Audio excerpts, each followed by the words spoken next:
1 મિનિટનો કુકિંગ મંત્ર. Comfort food એટલે ખીચડી. આ ખીચડીને એકદમ સરસ ટેસ્ટી બનાવવી હોય તો કઈ રીતે બનાવવી? ખીચડી બધાને ભાવતી હોય છે, પણ ઘરમાં અમુક લોકો એવા હોય કે જેને ખીચડી જરા પણ નથી ભાવતી હોતી, અને તેમાંય ખીચડી ખાવા બહારે જશે પણ ઘરની ખીચડી નથી ભાવતી.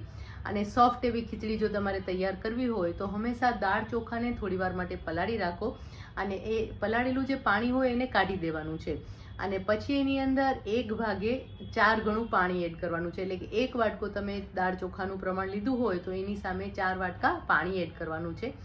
અને આ દાળ ચોખા જ્યારે તમે એની અંદર પાણી એડ કરો ને એના પહેલાં એ ખીચડીની જે દાળ ચોખા છે ને એને વઘારી લેવાના છે.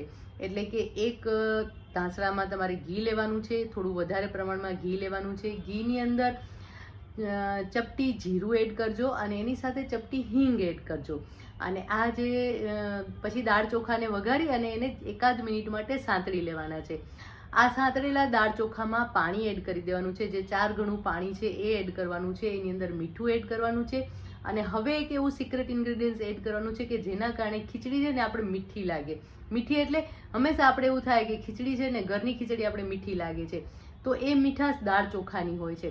તો એ મીઠાશ માટે આપણે એક નાના ટુકડો એટલે 1 કાંકડી ગોળની એડ કરી દેવાની છે. 1 ટુકડો નાનો ગોળ એડ કરી દેવાનો છે, અને પછી આ જે મિશ્રણ તૈયાર થાય ને એને કુકરમાં બાફવા માટે મૂકી દેવાનું છે. તો આ રીતે જો ખીચડી બનાવશો તો તમારી ખીચડી એકદમ પરફેક્ટ, લસલસતી અને ટેસ્ટી તૈયાર થશે.